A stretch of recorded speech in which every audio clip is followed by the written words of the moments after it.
নমস্কার বন্ধুরা, আমি মিতা। তোমাদের সকলকে স্বাগত জানাই আমার ইউটিউব চ্যানেলে কুলটুস রান্নাঘরে। বন্ধুরা, প্রতিদিনকার মতন আজকের ইউজফুল ভিডিও নিয়ে তোমাদের কাছে হাজির হয়ে গিয়েছি। সেহেতু কিন্তু পুরো ভিডিওটা তোমরা ওয়াচ করে নিও। আর ভিডিওটা যদি ভালো লাগে লাইক করে নিও, আর নতুন বন্ধুরা চ্যানেলটাকে সাবস্ক্রাইব করে নিও। তো আজকের প্রথম ইউজফুল টিপসটা হলো বন্ধুরা, এরকম ধরনের কুকারে সিটি নিয়ে। কুকার তো আমরা প্রতিদিনই ব্যবহার করার পরে ধুয়ে থাকি, কিন্তু সিটিটা কিন্তু আমরা ধুয়ে থাকি না। তো এই সিটিতে কিন্তু ফুডস পার্টিকেলস জমে যায়, যার কারণে কিন্তু দেখবে অনেক সময় আমরা নিউজে শুনে থাকি যে কুকার ব্লাস্ট হয়েছে।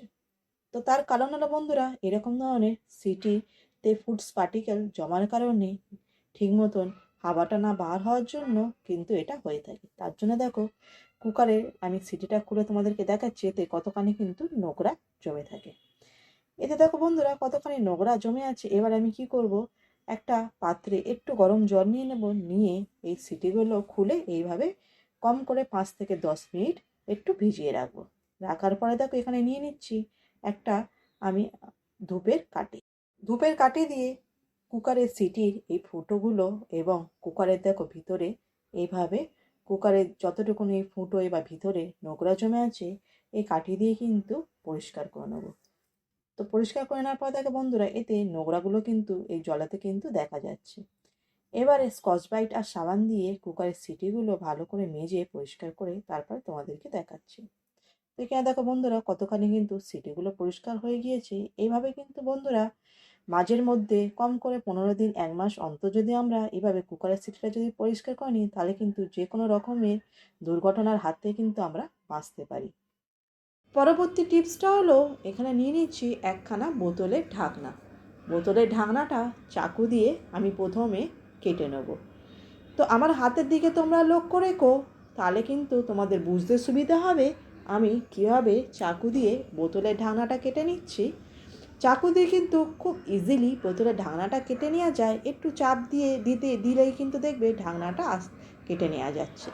তো এইভাবে কেটে নেওয়ার পরে এখানে নিয়ে নিচ্ছি ডবল টেপ একটু ছোট্ট কেটে নিয়ে বোতলের ঢাকনার পিছনে লাগিয়ে নেব। নেয়ার পরে ডবল টেপের কাগজটা আমি এইভাবে খুলে নেব। নেয়ার পরে চলো এটা কোথায় ব্যবহার করতে হবে দেখে নেওয়া যাক। তো দেখো বাথরুম এর অথবা অন্য কোনো নির্দিষ্ট জায়গায় বোতলের ঢাকনাটা এইভাবে লাগিয়ে নেব। নেওয়ার পরে দেখে এতে আমি লাগিয়ে রাখবো ব্রাশ। যারা দেখবে রেন্টে থাকে অথবা দেখবে যেসব বাচ্চারা বাইরে পড়াশোনা করার জন্য থাকে, তারা কিন্তু এরকম ধরনের বোতলের ঢাকনা দিয়ে এরকম ধরনের একখানা অর্গানাইজার বানিয়ে ব্রাশটা রাখতে পারে।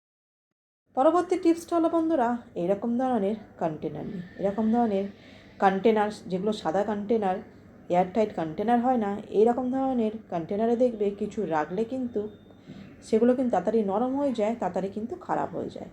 তো সবসময় কিন্তু এয়ারটাইট কন্টেনারটা কেনা সকলের পক্ষে সম্ভব হয় না। তার জন্যে এরকম ধরনের কন্টেনারটাকে কীভাবে এয়ারটাইট কন্টেনার বানিয়ে নিয়ে যায় তো আসো দেখে নেওয়া যাক। তার জন্য দেখো নিয়ে নিচ্ছে এরকম ধরনের শপিং ব্যাগ। এরকম ধরনের শপিং ব্যাগ আমাদের প্রত্যেকের কাছে কিন্তু খুব ইজিলি পাওয়া যায়। তো প্রথমে কাঁচি দিয়ে আমি এটা 2 টুকরো করে নেবো। নেওয়ার পরে দেখো আমি এটা এভাবে কেটে নিচ্ছি। নেওয়ার পরে এই কন্টেনারের মুখে এইভাবে লাগিয়ে দেওয়ার পরে কাঁচিতে কেটে নেব। এইভাবে কিন্তু তোমাদের কাছে যতগুলো কন্টেনার আছে এইভাবে কিন্তু কেটে তার মুখে এইভাবে কিন্তু এই কাগজটা রাখার পরে তারপরে কিন্তু তোমরা ঢাকনাটা লাগিয়ে দিলে দেখবে খুব সহজেই কিন্তু এয়ারটাইট কন্টেনারের মতনই কিন্তু এই প্লাস্টিক কাজ করছে। আশা করছি টিপসটা তোমাদের ভালো লাগবে। যদি ভালো লাগে অতি অবশ্যই কিন্তু অ্যাপ্লাই করো। পরের টিপসটা হলো বন্ধুরা, যখনই দেখবে রাত্রিরে রুটিটা 1-2টো বেঁচে যায়, সকালে কিন্তু রুটিটা শক্ত হয়ে যাওয়ার কারণে কেউই খেতে চায় না। এরকম ধরনের বাসি রুটি কিন্তু খেতে কেউই পছন্দ করে না, লাস্ট পর্যন্ত কিন্তু ফেলাই যায়। তো ফেলা না দিয়ে এটা কিন্তু একদমই টাটকা রুটি বানিয়ে নেওয়া যায়। তো তার জন্য দেখো আমি নিয়ে নিচ্ছি একখানা এরকম ধরনের টিফিন কাঠি। টিফিন বক্সের ভিতরে রুটিগুলো এইভাবে ভাঁজ করে প্রথমে রেখে দেবো, দিয়ে ঢাকনাটা লাগিয়ে নেব। নিয়ে নেব একখানা কুকারেতে একটু অল্প পরিমাণেরই জল দেবো। দেওয়ার পরে টিফিনটা ভালো করে ঢাকনাটা টাইট করে এই কুকারের ভেতরে বসিয়ে দেবো।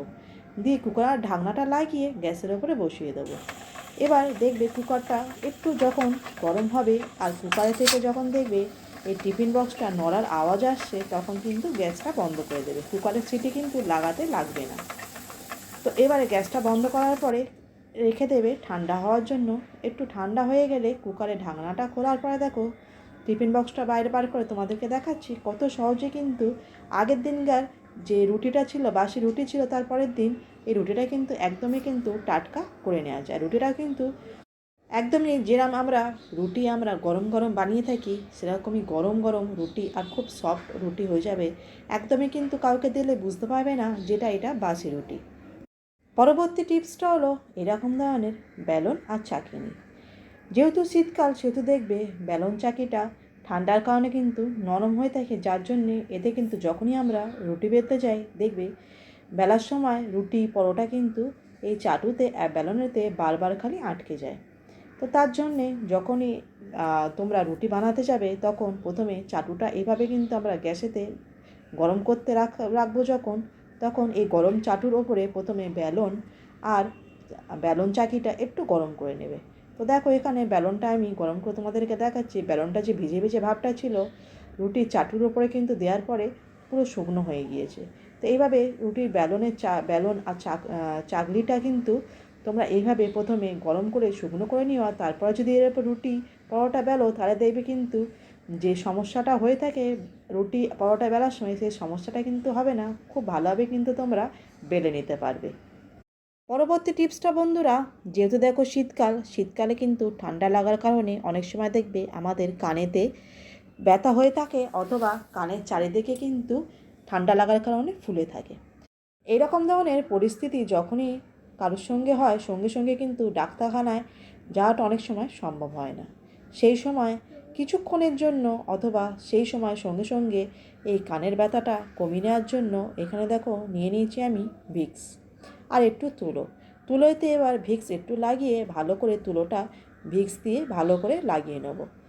লাগানোর পরে দেখো একখানা রুটির যে চাটু থাকে গ্যাসের ওপরে বসিয়ে দেবো, দিয়ে এই তুলোর লাগানো ভিক্সটা চাটুর ওপরে এপিট ওপিট করে একটু গরম করে নেব। তবে বিশেষ গরম করবে না, যতটুকুনি তোমরা সহ্য করতে পারবে ততটুকুনি কিন্তু তোমরা গরম করে নেবে।